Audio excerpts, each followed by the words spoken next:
जय माता दी, जय महाकाल। मैं राजगुरु जी महाविद्या आश्रम में आप सभी का स्वागत करता हूं। आज मैं आप लोगों के लिए एक अद्भुत और रहस्यमयी साधना कामेश्वरी भैरवी साधना प्रयोग लेके आया हूं। कामेश्वरी माँ त्रिपुर भैरवी के 16 स्वरूपों में इनका एक स्वरूप है। इस साधना को संपन्न कर लेने के बाद साधक का समाज में मान सम्मान प्रतिष्ठा बढ़ने लगती है, राजनीतिक सामाजिक स्थिति मजबूत होने लगती है, दुश्मन विरोधी जो अंदर हैं बाहर हैं वो नष्ट होने लगते हैं। यह दूसरी बात यह है कि ये साधना प्रत्यक्षीकरण साधना प्रयोग है। जीवन की समस्त प्रकार की इच्छाओं को इस साधना के माध्यम से, माँ कामेश्वरी के माध्यम से, इस भैरवी के माध्यम से साधक प्राप्त कर सकता है। क्योंकि यह त्रिपुर सुंदरी या त्रिपुर भैरवी का ही एक स्वरूप है, 13 जोन के स्वरूप हैं, तो इसलिए साथ ही साथ एक महाविद्या भी साधक की सिद्ध हो जाती है। क्योंकि माँ त्रिपुर भैरवी स्वयं साक्षात इस ब्रह्मांड को धारण करने वाली देवी हैं। इस साधना को संपन्न करने के बाद साधक की समस्त इच्छाएं, उसकी समस्त मनोकामनाएं, उसकी समस्त प्रकार की बाधाएं तो नष्ट हो जाती हैं, मनोकामनाएं पूरी हो जाती हैं। दूसरी बात, एक प्रत्यक्षीकरण साधना संपन्न करके साधक माँ का दर्शन भी प्राप्त करने का सौभाग्य प्राप्त करता है। और इस कामेश्वरी भैरवी से साधक कई प्रकार की अपनी इच्छाओं की पूर्ति के साथ साथ कई प्रकार के कार्यों को भी संपन्न कर सकता है, चाहे वो मारण हो, उच्चाटन हो, विदेशण हो, स्तंभन हो, कित्या हो, मुठ हो। आज मैं आपको जो ये साधना देने जा रहा हूँ, यह साधना परीक्षित साधना प्रयोग है और संपूर्ण फलदायी साधना प्रयोग है। इस साधना को कोई भी साधक, कोई भी गृहस्थ, कोई भी स्टूडेंट, कोई भी सन्यासी है, वैरागी है, सभी इस साधना को संपन्न कर सकते हैं। यह साधना आप किसी भी शनिवार से स्टार्ट कर सकते हैं, प्रारंभ करते हैं। इस साधना की दिशा जो है दक्षिण की तरफ होगी और साधना में जो भोग लगेगा वो नींबू का लगेगा। आसन जो है आपका काला होगा। जप संख्या आपकी 51,000 की संख्या आपको जाप करनी है। साधना स्थल घर का कक्ष या आसपास कोई शमशान हो या कोई शिव मंदिर हो तो वहाँ भी आप कर सकते हैं, लेकिन साधना कक्ष जो है एकांत होना बहुत ज़रूरी है। माला स्फटिक की लगेगी और यंत्र होना बहुत ज़रूरी है।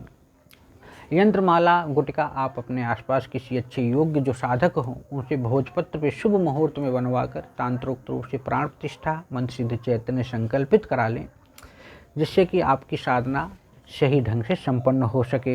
यह साधना का लाभ क्या है? यह साधना प्रत्यक्षीकरण साधना प्रयोग है सबसे पहले, और साधक की समस्त प्रकार की इच्छाओं की पूर्ति करते हैं। क्योंकि त्रिपुर सुंदरी या त्रिपुर भैरवी के माध्यम से वशीकरण की सबसे बड़ी देवी है।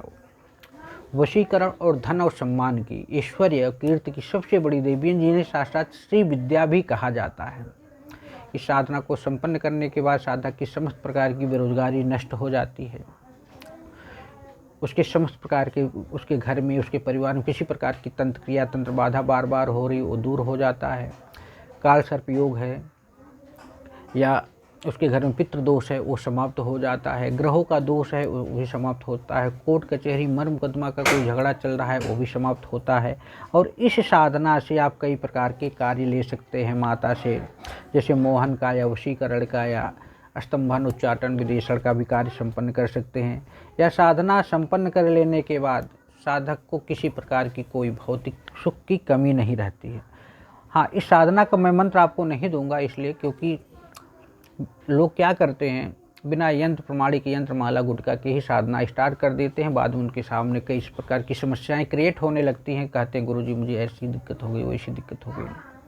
भाई, किसी भी साधना को संपन्न करने से पहले आप कोई अपने आसपास योग गुरु से मार्गदर्शन ले लीजिए। उसके मार्गदर्शन में और प्रामाणिक रूप से प्राण प्रतिष्ठित यंत्र, माला, गुटका का प्रयोग होना बहुत ज़रूरी है। क्योंकि आप उस देवता का आवाहन कर रहे हो, स्वयं तो आसन पे बैठे उस देवता का आवाहन कर रहे हो। देवता आएगा, ये शक्ति आएगी, कहाँ बैठेगी? हमें आपको कोई बुला ले और सोफा सेट पे बैठे और ज़मीन पे बैठा है तो हमें अच्छा लगेगा?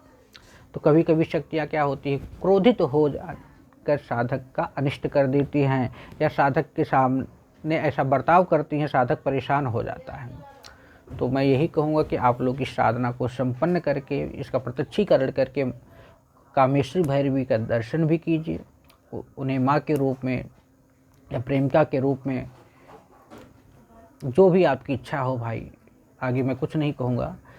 वैसे तो माँ के रूप में अति उत्तम होती हैं, या प्रेम का या बहन के रूप में भी, तो आप उनसे जो चाहे कार्य ले सकते हैं। साधना सुगम है, सरल है। ये साधना 21 दिन की साधना है और मंत्र बहुत छोटा है, 1 घंटा प्रतिदिन आपको इस साधना में देना पड़ेगा, इससे ज़्यादा कुछ नहीं। और याद रखना, किसी भी साधना में कोई डर नहीं होता। अगर कोई आपको साधना से संबंधित बातों को डराता है, धमकाता है, कहता ये होगा वो होगा, तो आप उसकी बातों पे ना जाइए, क्योंकि वो साधक है ही नहीं, वो सुनी सुनाई बातें आपको बता रहा है। तो तंत्र की रचना ही हमारे ऋषि मुनियों ने इसीलिए की कि हम अपने जीवन को तंत्रमय बना सकें, साधनामय बना सकें, हम अपनी आवश्यकताओं की पूर्ति कर सकें। तो साधना में कोई डर नहीं लगता, कोई भय नहीं लगता। हाँ, आवश्यकता होती है तो एक योग्य गुरु की और प्रमाणिक सामग्री यंत्रमाला गुटका की। तो आप कहीं से भी प्राप्त कर सकते हैं, आपके आसपास योग्य गुरु है वहाँ से भी, हमारे यहाँ से प्राप्त, कहीं भी, लेकिन साधना करो, साधनामय बनो।